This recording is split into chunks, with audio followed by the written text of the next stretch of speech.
Give me the next 21 minutes and I'll help you make the most of your career. I'm 36 years old. I built a multi-million-dollar company from nothing, went through hardships, and am able to fulfill my dream of competing in motorsports. But only recently did I realize something that took me 16 years to understand. In this video, I'm gonna break down what my journey taught me, and if you really listen, maybe you'll fulfill your dream too. A 9-to-5 feels safer than a business, but the reality is you're one bad quarter away from being replaced by the person you trained. You keep making the same mistakes, not because you don't know better, but because you refuse to hear uncomfortable feedback. Your imagination is limited by what you see every day. Your environment quietly caps your ambition. You didn't lose because you weren't talented. You lost because someone was willing to outwork you. You're focused on too many things. You're pretty good at all of them, never the best at any of them, because true progress requires commitment, not balance. The man who chases two rabbits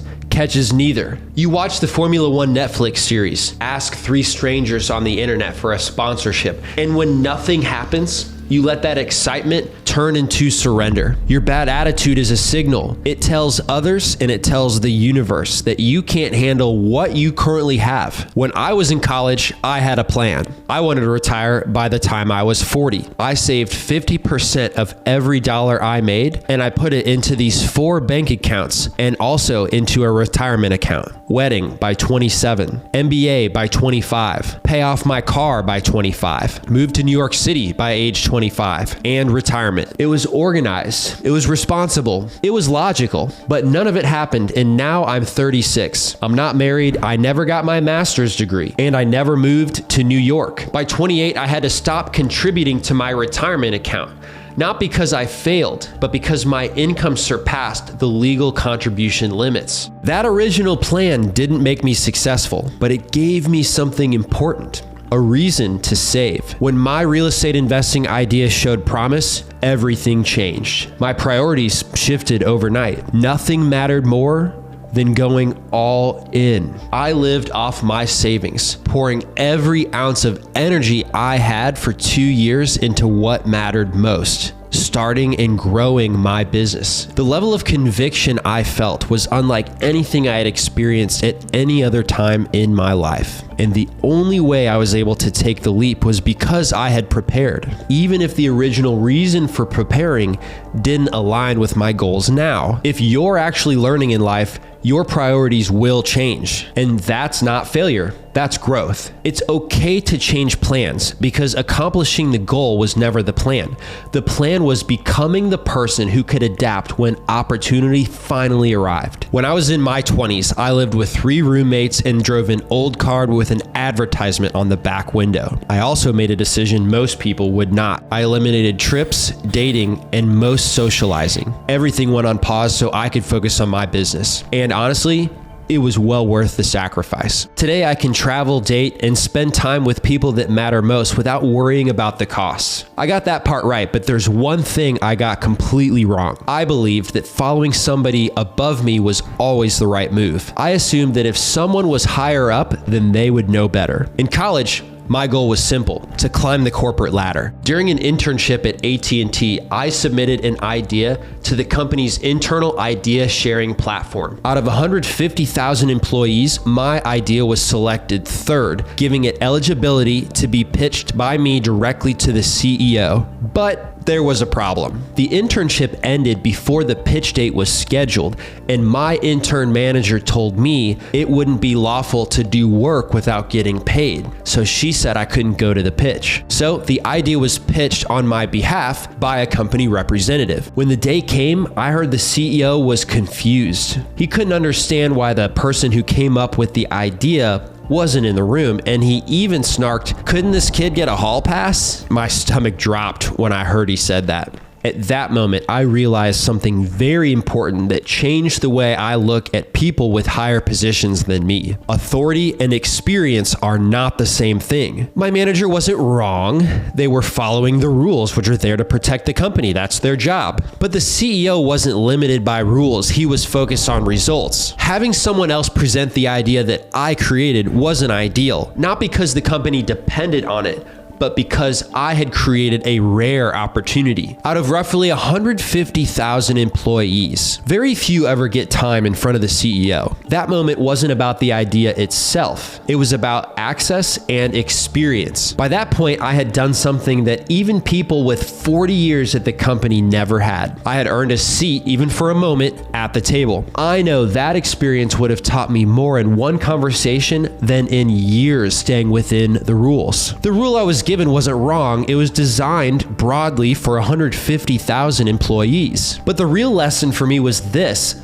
I stopped at the first hurdle. Instead of asking someone else if there could possibly be an exception for such a rare opportunity, I accepted a general rule made for 150,000 people, even though this wasn't a normal case. And in hindsight, the CEO himself couldn't believe that I wasn't there. From that point on, I made the decision to take with a grain of salt advice from anyone who hasn't done the thing that I'm trying to do just because they have a title. Now I put a lot more weight onto advice from somebody who's accomplished the thing I'm about to go do, because following orders without thinking may feel like it keeps you safe, but can limit the range of outcomes available to you. Climbing the corporate ladder was still the goal for me, but I ended up taking what I had at AT&T for granted. Even though I didn't attend the pitch directly, word got out that an intern had direct access to the CEO, something most employees don't experience in their entire careers, let alone an intern. That one moment gave me something incredibly valuable: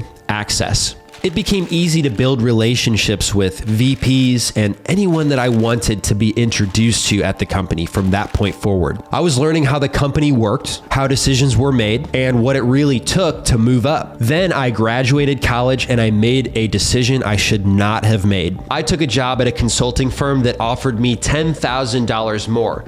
It felt like a huge amount at the time, but in the long run was nothing. I assumed I could create the same amount of access at my new company. So I did what I thought ambitious people do. I pitched ideas and I volunteered to make a presentation at an all-hands meeting at my client. This blew up in my face. My boss at the consulting firm got furious. The idea of me, a fresh employee, presenting to an entire all-hands meeting of the client that my boss was responsible for made him feel extremely out of control and vulnerable. And suddenly, the thing that made me stand out at AT&T became a huge problem for me in my new company. Meanwhile, my best friend went to work at AT&T, and within 2 years, he became a director. That's when it really hit me.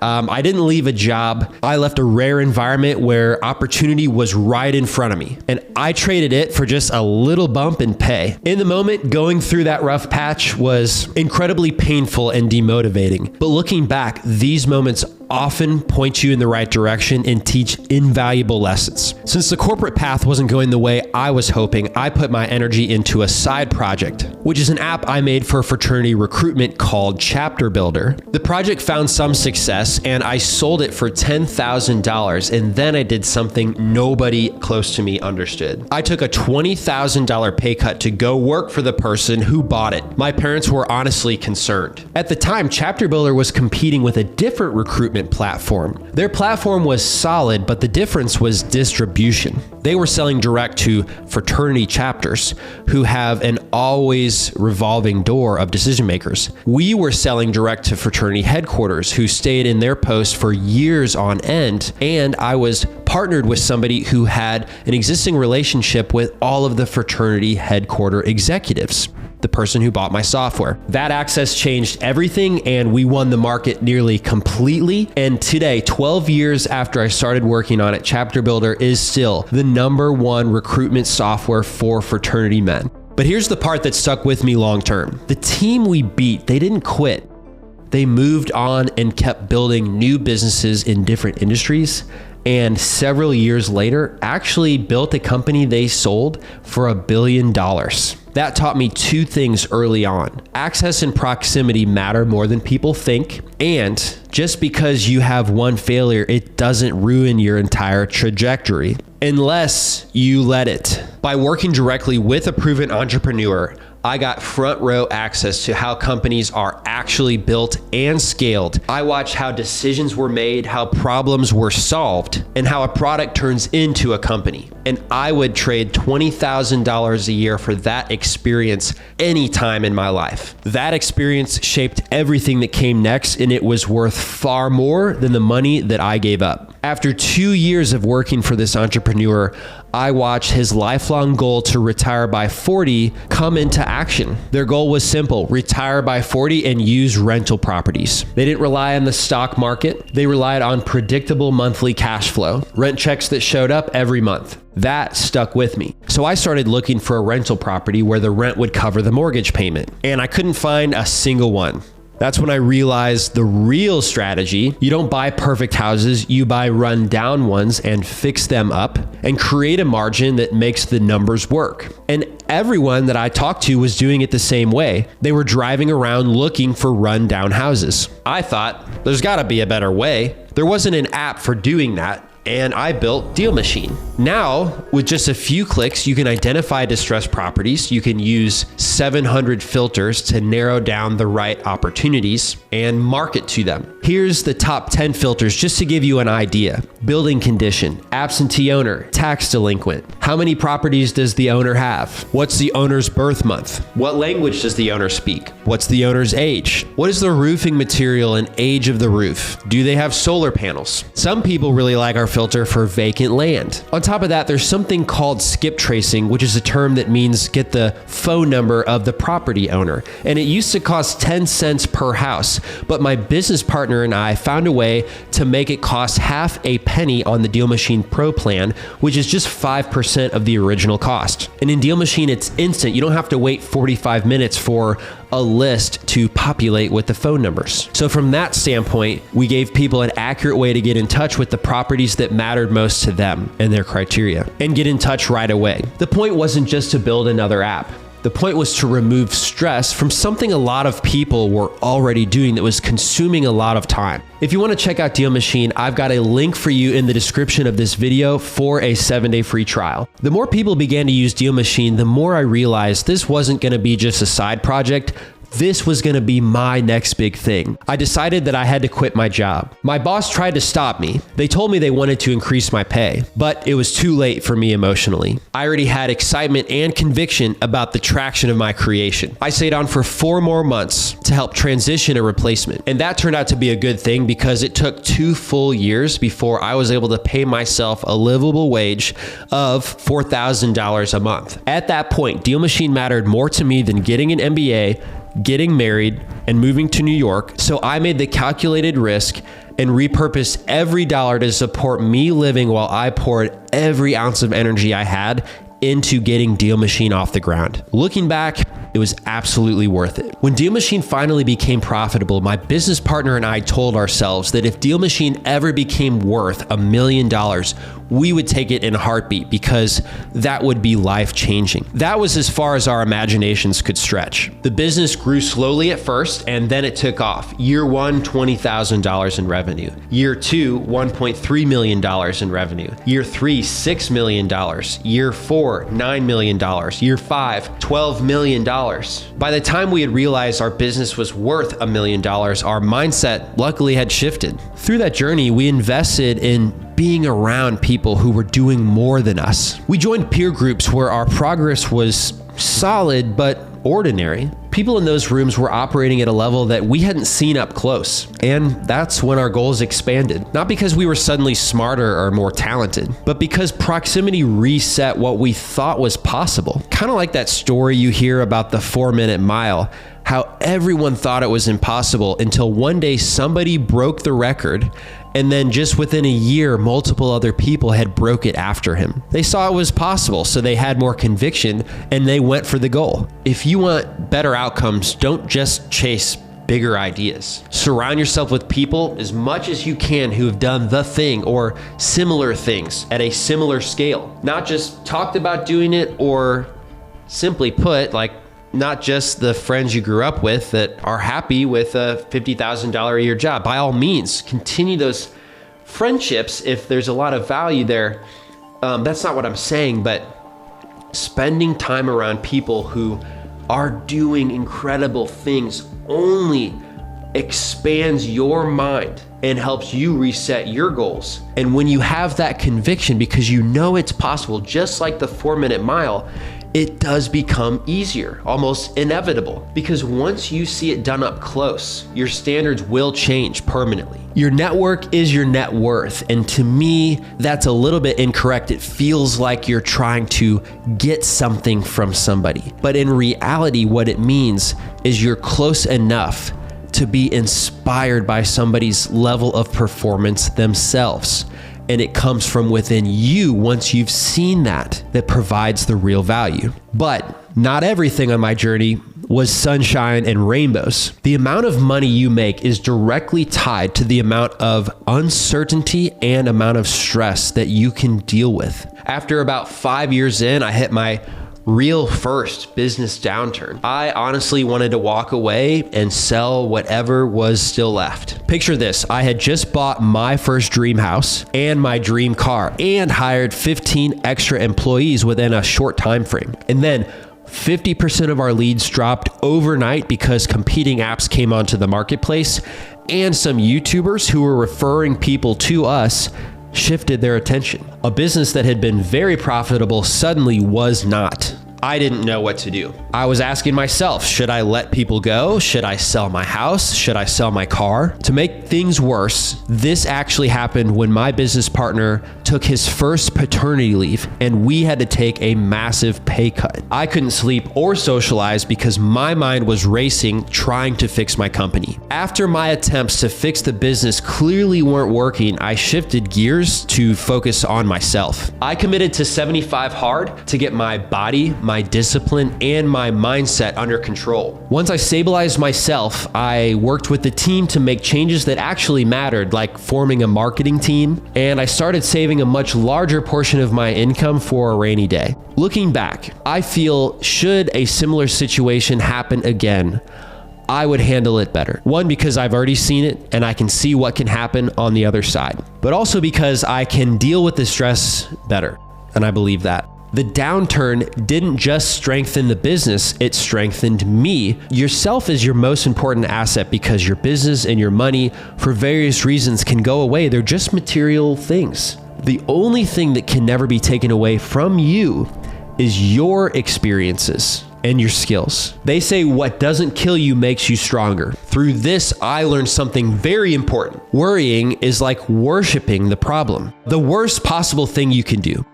Worst way you could spend your time. The universe will not give you more if you're unable to handle what you have. Thus, having a positive mindset will present opportunities you didn't know existed. I eventually realized my entire business depends on social media and the referrals we get from people who have a social media presence. But I didn't actually understand how social media worked. That scared me. So I committed to a challenge from Gary Vee.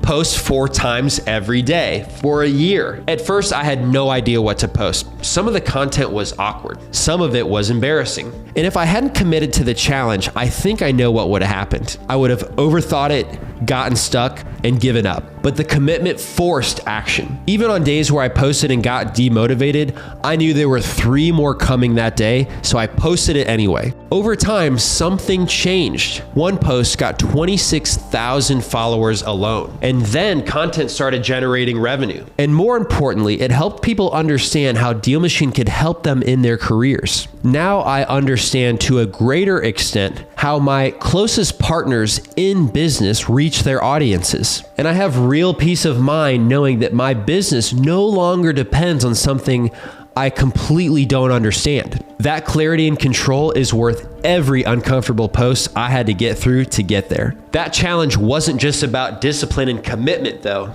It was also about pressure. Not the negative kind that creates anxiety, but the kind that drives action. As a kid, I took music lessons. I hated practicing, especially when my parents told me to practice.